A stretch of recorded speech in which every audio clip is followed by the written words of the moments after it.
In this video, I'll be starting Java programming. Java programming is quite different from Python programming. In Python, you could just start writing the code directly, but in Java, you need to write these two lines before you can start writing the code.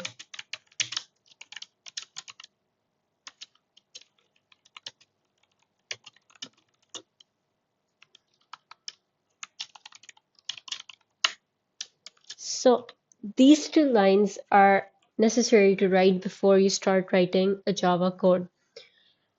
I'm going to keep things simple right now, so I'm not going to explain what each of these means separately, but you need to keep in mind that this is the name of the class.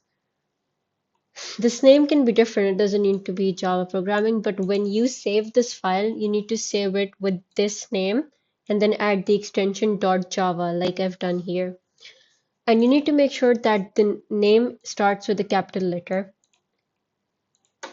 So this is our main class. This from here to here is our main class where we will write our main code.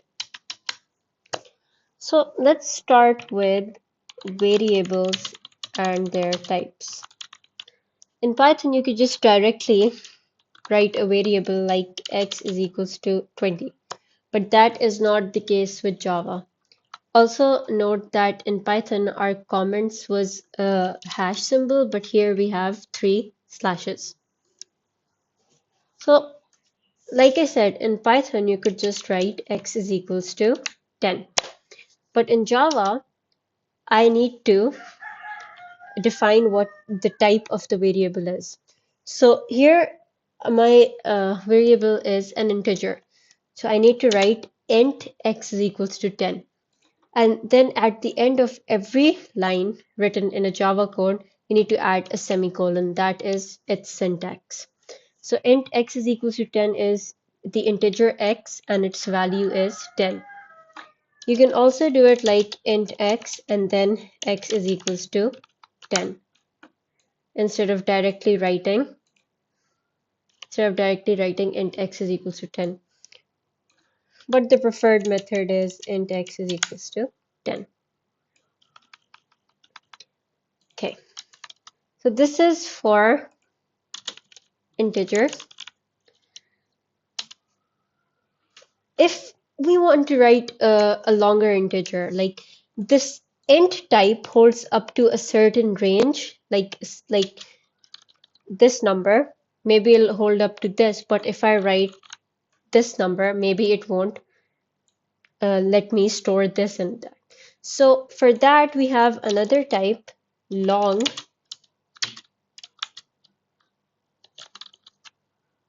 So this long helps me store larger integers. So this int stores up to 4 bytes while long stores up to 8 bytes. But mostly we use int and long isn't that common.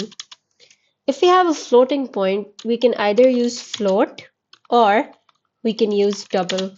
Double is more preferred than float. So double z is equals to 5.5. This can also store larger numbers like something like this.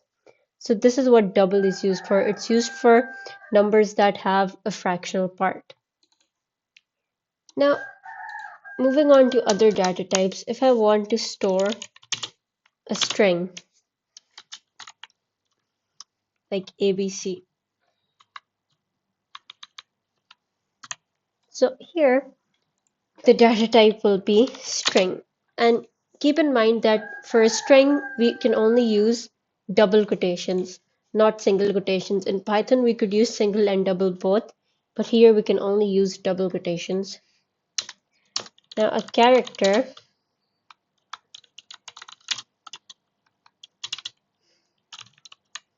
if I have a character A. Now for a character, I can use single quotations, not double quotations. These quotations specify if it's a string or a character. So anything in double quotations will be a string and anything in a single quotation will be a character. Its data type is char.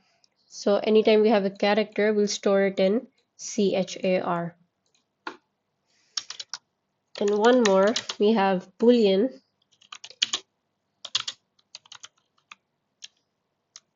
or it can be false as well. So Boolean stores either true or either false. So these are the main data types that are used in Java programming. Mostly we'll see integer, double, string, character, Boolean. Long is not that commonly used. Now moving on to printing or outputs.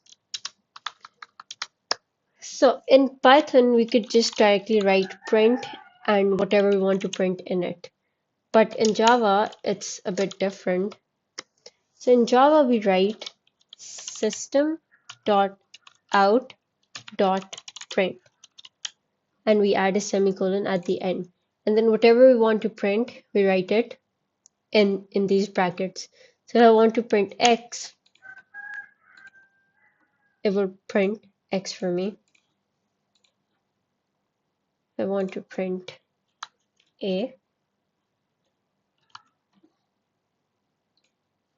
it will print A for me.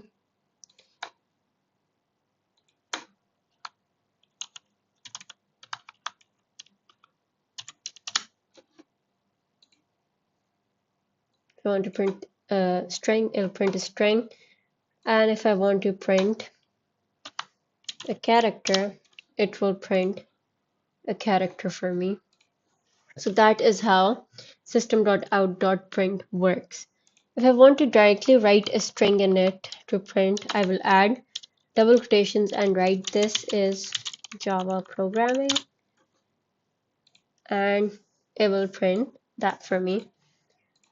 Now, if I use system.out.print to print all of these things, like if I want to print X, then I want to print Y,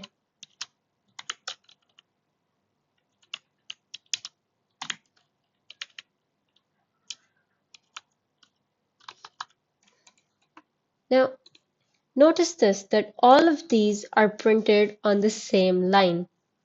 So to fix this, what we can do is, instead of using system.out.print, we will use system.out.print ln.